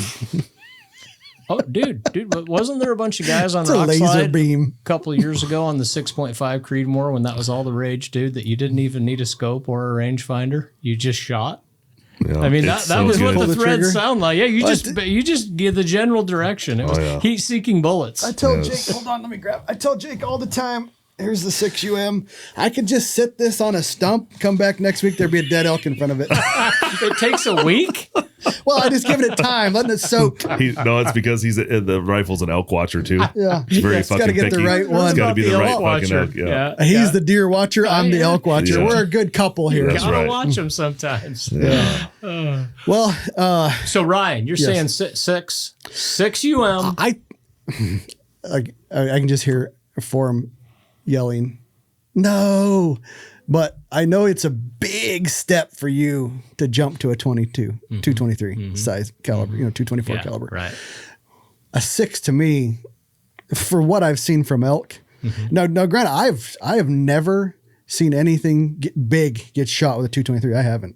I mean, I believe everybody out there that I know. Yeah, we got the Chris, Forum, all those guys in that thread. It's definitely killing. There's the facts are the facts, but I still have a little doubt because I have a different thought. I want to be able to easily shoot to 1,000 yards because I practice. I have the skill set to do it. I don't want to be handicapped and I hear for him now saying, "You're not going to be handicapped." I just think, man, I'm asking a lot from that little 88 grain bullet to kill an elk that far. And for you shooting deer, that 108 is just gonna punish deer. The neck, like it's gonna be like the neck length on the 140, your classic, 4 to 6 inches before it opens. The neck length on that 108 is about the length of the bullet. It'll already be opened, and there's just no part of a deer that's gonna take that well. So it's exciting. So 6 UM. So if we put it on a rock I can hear it. Does this mean we're doing that? I mean, I can feel it. You can feel for him. I can feel it coming through the air tonight. Hold on. Oh yeah, dude, I've been on the 223 thread the last week, and every time I put something on there, Forum gets on there and says, "Just go 223 and be happy." He might have said one of the 6s. I can't remember now, but he what else does he say? Come to the dark side. That's really what it feels like. Come to the dark side. Yes, that feels does. like what a guy's doing. So There's no, at 600 yards, there's no angle. Even God forbid you shot one in the butthole because you already wounded it or whatever. Yep. You know, I've only shot 2 deer in the butthole. One with a muzzle loader and one with a 7 mag, and they were getting away. Both of them. yeah, it is not that little bullet is going to wreak havoc. That just blows my mind. It's like throwing a football through you. Yeah, It really and, is. And again, Jake, that's from the years of like the Nosler partition came out. We can now shoot them end to end. You know, that was what we relished in. And before that, you just didn't even think about it. And then when everybody going to these little calibers and everything, that was the opposite thinking too. You can't do that stuff. You know, this is like just the whole mind meld thing, you know, the jet, and I changed your mind. So just tell Jessica to put the order in. This is not even a change for you, especially if you went to the dial part of it. If you already got the range finding binoculars, you already have a good scope. A Z6 is a quality scope. Now you're just going to switch to a flatter, faster bullet, and you're going to learn how to dial. You got me on the flatter, faster bullet already. Wow. I'm there. Wow. I'm there. I am there. From this podcast, I am there. I've always gone faster, flatter. Yes. There's huge advantages in that. In whether you have a rangefinder or not, you know, you can range find something across the canyon, and you can on a steep slope, you can misrange that. That, I mean, you can hit something else. Don't you have a 6 UM? Don't you have like fucking 6 of them now? No, you just keep reading. I don't have, because the barrel was burned out of the first. The plus P barrel was crap. Okay. That's why it feels like a whole bunch. But No, I don't. I have this one and it's too heavy for him. Robbie, we can get you a rock stock up to the front. And we already have barrels. We already have Tikkas. How long a barrel am I going to shoot? Where do you want to shoot? Where do you want to come in I'll probably at? go the suppressor. I would go 22 or less. Okay. You're going to lose velocity. You're going to get back down. You're going to gain in BC over your ballistic turd. Yep. So you're going to gain, if a 108, I don't know exactly, a 115 I think if you go from being a laser beam to a laser beam, it's not really losing anything. No, but ballistic, with BC wise, you're better. Less recoil and just a far better setup with the Tikka and the rock stock. And that's what I like. I like the less recoil. I like the sound suppression, like what you're talking about, being able to hear your shot every time, not just sometimes. And then the flatter direct trajectory. Yep. That sells me on that. I can give up a Magnum to do all that. I still ain't. I just don't know if I'm gonna dial, Jake. I still don't. Oh, I would like dialing is there's only if you Your dial binoculars are fucking telling you what to do. Only a plus. They're telling you what to But do. I still got to go do it, and that's what I'm trying to say. Brock, walk around at 0.5 mil. You're good. Go back to we can fucking time how many times you recheck yourself on your hash marks. Yeah, you're right. I count them twice. I almost always count them twice. And just add to that, make sure. add that time. And plus to me, once you do the dial and you're getting in the scope before or after whatever it is, your eyes can still stay on the animal. Your eyes, if you're good, your eyes can stay on the animal and count fucking clicks. Yeah. You know, if you were on 0 to start right, whereas right now you're shifting your focus, you're second guessing yourself. Right. Not to mention if you the Shoot to Hunt University, I'm not meaning to keep harping on this, but if you have a little mock school with Forum, you would gain so much speed at what you're doing now from 0 to 600 yards. You could make up all that. That's the whole school, is to how can I be bebopping down the road on a horse with a backpack, see an animal I want to kill and kill him right now. Right. Okay. That's so tell the me this, whole guys. class. What about this stuff? My dial moved, and I rubbed it on my pack, and I think it moved, and does it return to 0? Does it track? I mean, I read all that stuff on Rocks. I remember I'm the editor, man. Justin and I read every single article that's on there. Is that even a real argument? Is that even anything to worry about? I don't know if you get the right scope. All of my travels in the last since 2012, 2011, actually 2009, dialing scopes, one time is my turret move. That's with pack goats, llamas, moving around, having Tandy grab it. Did one it cost time. you an animal? No, because that's part of my checklist. Because you're checking. That's another thing. When you go to the school, you get a checklist in your brain of what you're looking at. Pass on that scope there. So the windage is capped. The windage There's no capped, opportunity you for can't move the movement. And windage. just feel how tactile. So the zero stop is not set on a 0, but you can crank it to a 0. But just feel how tactile it is and think, oh, I'm going to rub that and get it to move a bunch. I mean, if it's on 0, it's on 0. You look up and see a 0. But you look at it like it's no different than checking your safety. Really, the question is being a rev off or not. And getting rubbed is not going to put you a fucking rev off. That 0 stop is set, and then that's just part of your checklist. You touch that, you feel where it's at because it's against that 0 stop. When you go out of it and you come back to it, you hit it, you know you're on 0. And if you know it was only 0.3 of a mil, you got to dial. You can get down into your rifle and reach up and absent-mindedly go click, click, click. You guys dialing with your left hand or right hand? Yeah, left hand. All right, I'll think about it. But 6 So why do I have to go with the Tikka action? You don't. Tikkas You look don't like have to toys go to to me. Tikka, but go look at Form's cold weather tests. At the rifle? Yeah, he has them on Rokslide. I can't remember what it looks like. I think I've The been on biggest thread. issue you have, and this is still a bone of contention with not necessarily me and Jake, it's just I've had lots of trouble with 700 triggers. Some people haven't, some people have. North Idaho seems to be a special place for that triggers. messes triggers up. Yeah. I've never had a trigger fail. But Jake will be he started hunting until 2017, 2018, 2016. 17. And a lot of his hunting hasn't been in North Idaho. So it is a Pacific Northwest problem. Tikkas don't have that. Tikkas are built to kill Russians, man. They have to work. So feeding, firing, they just work. That's their strong point. Yeah, they're going to feed. They just feed like butter. I mean, that's a Tikka. You can run it after we're done. They just feed all the time. Every time they are a little heavier. Jake's made it so they are. Now they're 28 ounces, 27? 24. 24. So they're just like any 700 action out there, and they feed like butter. Gotcha. So what's your other choices, though, in actions? I would just run the Vesper. For us as a Vesper, you're going from 750 to 2,000. The Vesper is the Ferrari Bentley of actions. And what are you gaining by it besides a lighter wallet? The quality of steel that it's made from. It's made here in the USA versus not made in the USA. Yeah. Austria, Finland. Modular bolt face, so you could take and switch between a 270 WSM and I guess that's not a good comparison, and a 7 MMO8, for example. So modular bolt face, meaning you could change the bolt face without changing your action. Now it has a 75-degree bolt throw on the Vesper short. Yep, 75-degree bolt throw. What is it on a Tikka? 60-something. Gotcha. Yeah, but I guess the Vesper is shorter than most other 700 actions. It's not as short as the Tikka. Yeah, Tikka is fairly short. A Tikka is a fantastic action. It really is. The shortcoming of a Tikka is it's not a full length long action. You're limited to 350 inside the mag box. Whereas what's a 6 UM? It'll be fine for that. It's fine for short mags. But Mm-hmm. if you said I have a 7 mag, a 300 Win mag, 300 PRC, 33X, anything that's long, you can't do it. But you're doing it for $1,250 less. Did I follow that with the Tikka? Yes. So that's one reason there's such a rage on Rokslide. Yeah, and you can see the lightning, how they lightened up the Tikkas. Yeah, that's a new video. So we cut out those Yeah, pockets. this was on you guys' Yeah, page. and Yeah, we I open saw up that it. ejection port right there, and then basically that shaves 4 ounces off a 28-ounce action setup. Okay, so rock stock, Tikka. Tikka rings, Nitride, QM rings. lightning weight cuts, spiral bolt, spiral steel barrel.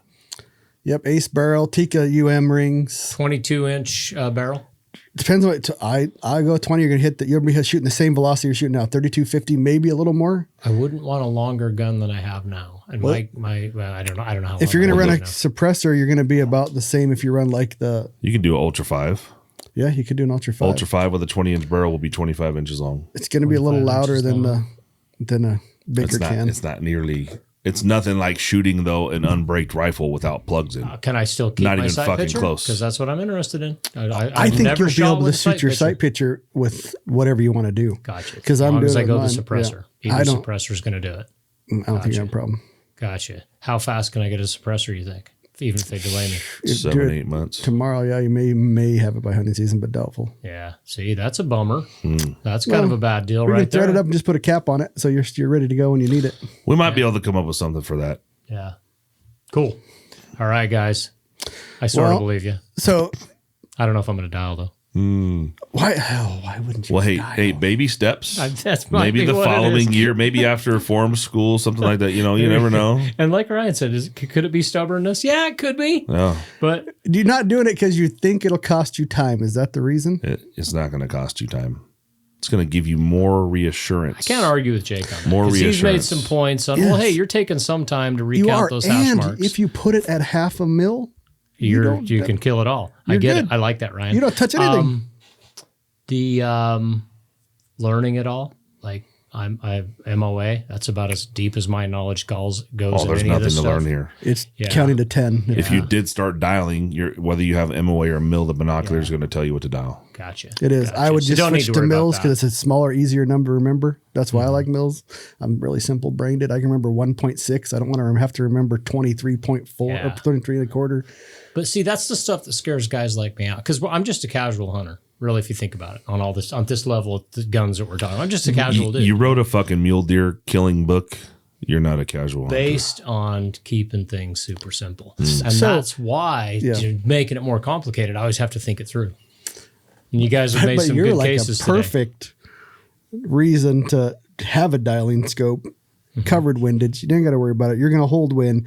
You're shooting to 600 yards. So the occasional 500 to 600 yard shot is the only time you'll have to touch the scope anyways. And you have time on those. Yep. Most of the stuff I'm talking about, Jake, when you don't have time, it is the closer range stuff. Yeah, you usually do have time. That's why when we're on Instagram, I was saying, oh, yeah, I always go to full power. I always have time to do that. That's no problem at all. Yep. That's one of the biggest things against the first focal or second focal plane scopes is you have to remember to go to full power. Well, I've never forgot.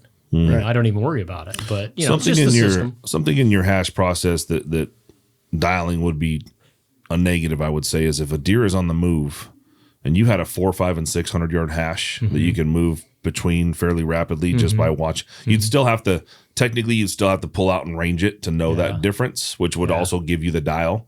But it would be easier to shift between 4, 5, and 6 hash versus redialing after you have to rearrange them. But It would be, but if I got a running buck at those yardages, the shooting. wheels came off a Oh, yeah. long time ago. Yeah, yeah. Yeah. And We were playing this game a couple years ago with Lane had an antelope tag and it was in the rut, 25th of September. Yeah. And it kept running back and forth. And I was so tired of it.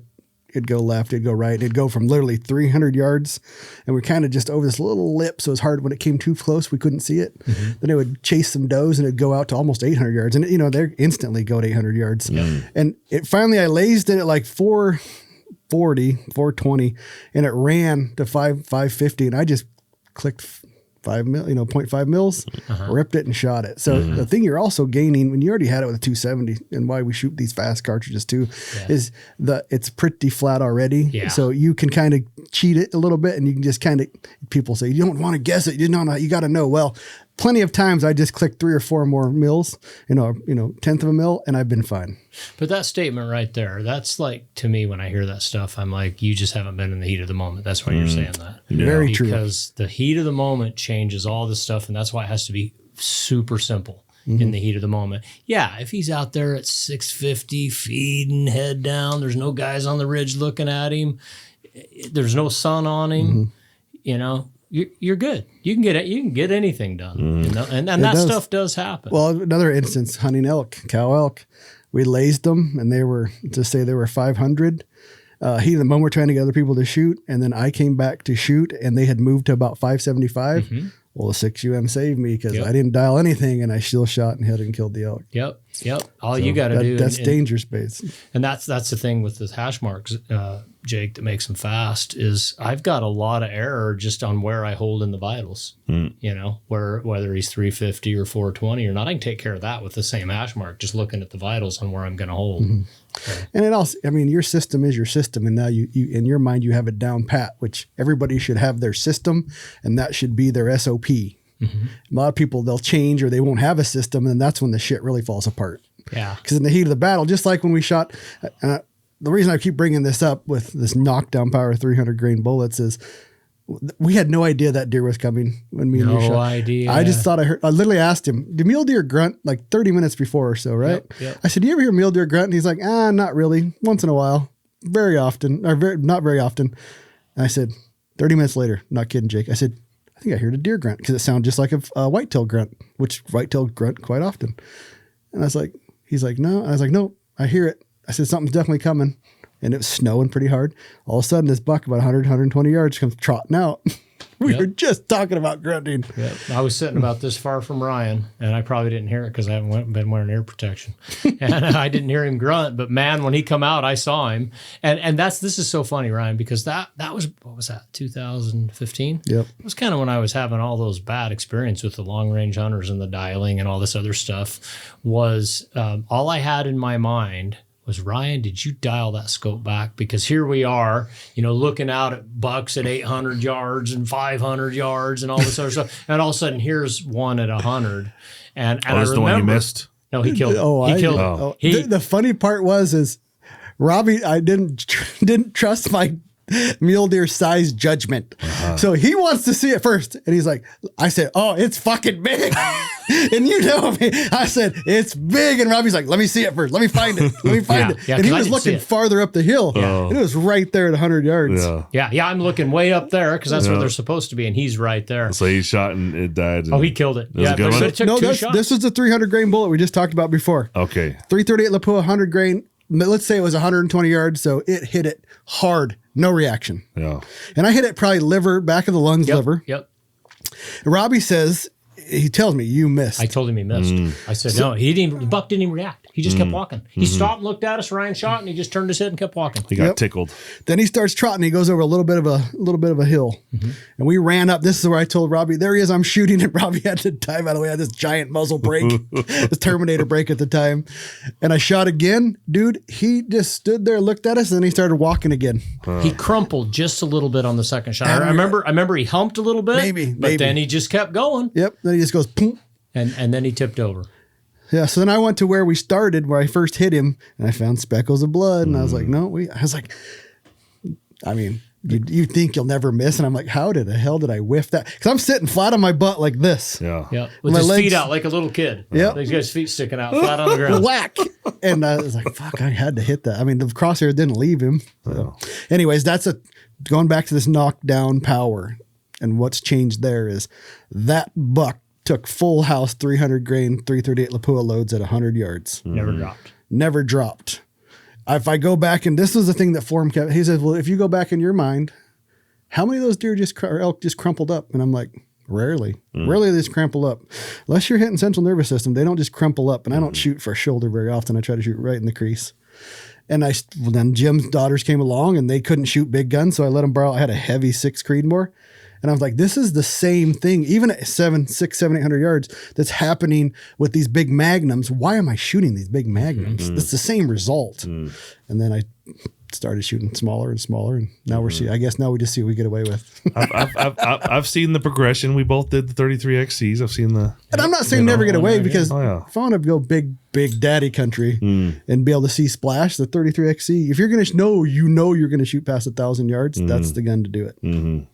That one there, yeah. Robby's got it. It's a tank. It's a monster. Everything's trade-offs, though. Doesn't matter if it's optics, that rifles. Gun is violent. Yeah, and you know what? That's what I'm saying, Jake. That's what we were chasing back in the day. That's 118 grains of powder. Screaming. Yeah, that's what we were looking for back in the day because we didn't have rangefinders. That's the bigger you could build them, the better. We all when the 3378 Weatherby came out in, I don't know, 02, 01. I couldn't afford one. But I remember thinking if I could just get one of those, I could get more big bucks. I don't think that now. But that's what we were all chasing because it was bigger. And we had rangefinders then, but we didn't realize what they were doing for us. We still continued up until I think the thread on Rokslide started. I'm sure it was out there for people in the know, but that was the first time in my life I ever thought about going smaller, ever. You know, and we've talked about the fight with my dad. Yeah. You know, your dad. That's the best part. So to go through that real quick, because we did it on the live. Your dad. Okay. Yeah, we did it on the live. Yeah, my dad, he's 74 years old. He's the baby boomer generation. And, I remember when I was a kid, he was shooting a 30-06, a 243. I probably started hunting about 1982, somewhere in there. And I remember that was about the time he landed a 300 Winchester Magnum. This is the big daddy. This is what we're all going to. Him and his brothers all bought one. And then by, 95, they're all shooting 338 Winchester Magnums. The whole thing, Jake, we're talking about bigger, more. 200. If 200 grains is good, 250 grains is better. That was what we all chased. And so I go by his house every day. I'm taking care of him. He's elderly. He doesn't have a wife now. And I go by, give him his medication every day, talk to him.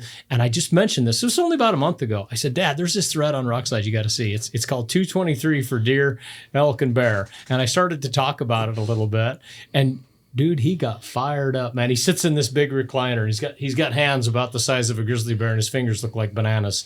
And you can just see him squeezing the recliner. And and I'm just like, telling him a little bit, yeah, like, Dad, they're killing elk with him. And finally, he had enough. He's like, God damn it, no effing way. I'm gonna give up my 338. Robby, when I went to a 330, I put them on their nose. I put them down. I mean, he was getting fired up, and I'm like, hey, Dad, remember, man, I'm the one giving you your medication. You don't got to get mad at me, man. I love you. I said, I'm just telling you. Well, he had just got a smart TV just a couple of weeks before that. And I said, look, I got to get to work. I said, let me pull the thread up on Rokslide on your TV. And I went to the thread and I said, okay, you just start reading that. Now, and he gets on Rokslide, but he doesn't understand what a page is and all that kind of stuff. So I gave him the remote and he was still fired up. I'll read it. I'll get back to you on this. Stupid sons of bitches. Dumbasses. So I didn't talk to him that night, and I went over there the next day. Maybe it was the day after. I can't remember. Sometimes I don't go every day. So I went over and I said, hey, Dad, so did you read the thread? Oh, yeah, I read the whole thing. And I'm like, God, I think it's 350 pages. I doubt he read the whole thing, but he doesn't really understand how a page works on it. But he had read enough. And he's like, yep. He goes, I think I'm going to try it. And he already had an AR for coyotes, and he had an AR in 223. And so he's like, in fact, he goes like, I want you to check this out. Because every time he orders something on the internet, it's a disaster. He gets hacked or something because he does it wrong or orders the wrong thing. Orders 50 cases of toilet paper, stuff like that. So all his internet purchases have to be approved by me. So he shows me, and he saw. I don't even know what website it was. He's one of the gun places, and he has 1,000 TMKs in the shopping cart, and he's like, "Are these the right ones?" Like, oh, so you're converting? You're no questions asked. Yeah, I think I'm gonna try it. So I'm texting Ryan like, "Dude, are these the right ones?" He's like, "Yeah, that's the bullet." But I talked him off the edge. I said, "Dad, let's maybe not try 1,000." I said, "Let's not take all their ammo." So even he was willing to try it without coming on a podcast. But it's because when you get on that thread and you read it, it's pretty hard to argue with. When you see guys are like, hey, well, I killed this elk with it, and I saw those bulls on there. And what's funny is the ones that are most believable, there's some of the guys on there that are just kind of naive. They're not in the cult, but that's how they hunt. Mm-hmm. And that was the guys I'm like, well, this guy's been doing this for 15 years. This is no big deal to him. He's like, This is what I hunt with. And now that thread's so big and been around so long, there's people that came on and said, this is bullshit. And then tried it and they're like, oh, no, this isn't bullshit. This isn't BS. There's actually some freaking method behind this mythology. Well, that's why I'm sitting at this desk, because I was one of those guys. So even though I didn't comment on it, I was like my dad, fingers gripped into the recliner. Baloney! There is no deer going to walk away from any shot you'd put on it with a 270 WSM that you'd put on it with a 6UM. Yeah, well, I'm not going to argue that. So let's give it a shot, guys. Sounds like fun. Oh, yes. That's winning. Winning. All right, before we leave, Rob, he converted you into the cult. Here I go, drinking the Kool-Aid, man. We just need more. We got Kurt. We got a whole band. We can go on tour. Dude. We can, but I want you to remember this, dude.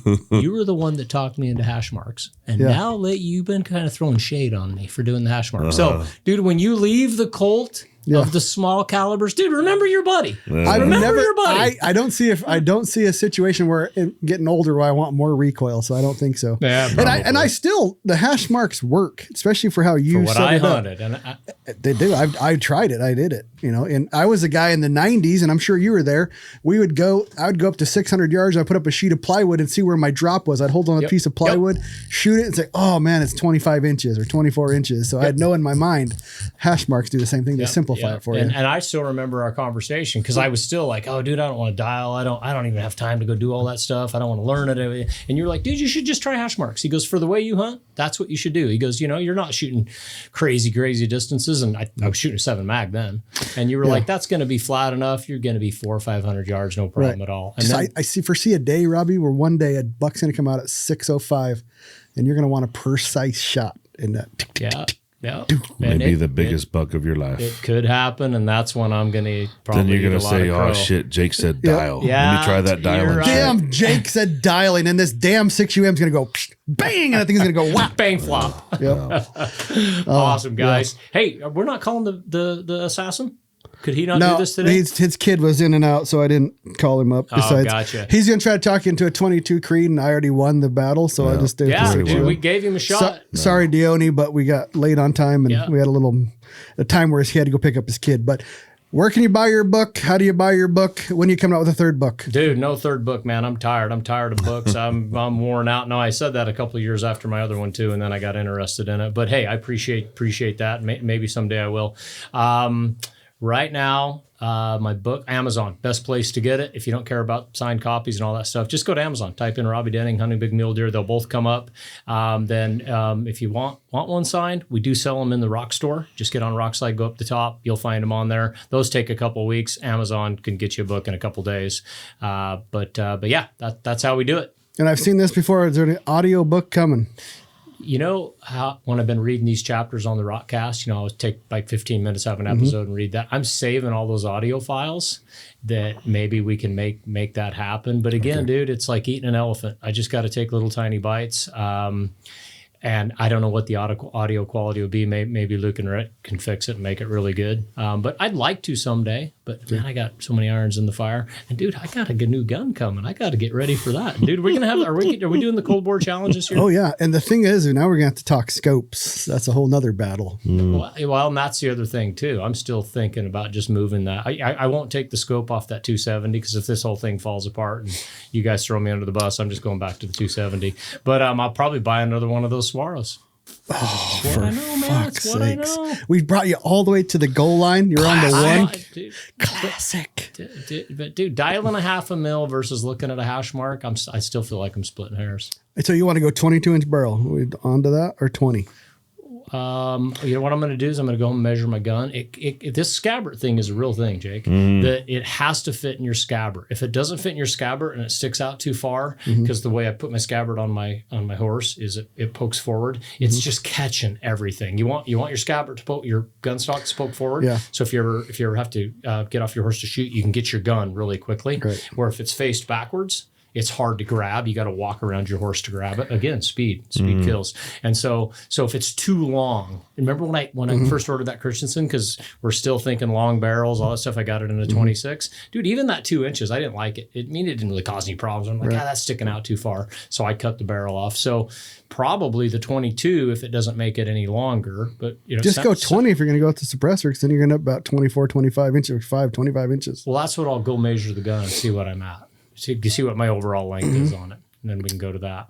Yeah, and then you shoot 108s, you'll be a little faster than the DTAC, especially if you are just shooting a 6. The 108s are going to be fantastic for you. Yeah, I like being in the ones. Oh yeah, man, going down into the 80s and 90s. And but by the way, Dione sent me a pretty cool video on that buck they shot last year. Him and his buddy and everything. 22 Creedmoor. 22 Creedmoor. And what was funny is when he sent me that, he showed me he hit that buck in the spine, and he said, "Hey, anything would have killed this buck. We get that." But he says, "Look at the hole." And you know what it reminded me of? That other buck we killed together, you and me and Tanya. That one I shot in the spine with that 270. Yeah, there was no more damage with that 270 Winchester short than there was with that 22 Creedmoor. I noticed that it almost looked like the same picture. Same spot, same hole, same everything. The match bullets are the way. Yeah, amazing. All right, good conversation, Anything guys. Else? Anything good? All right, thanks for listening. Thank you.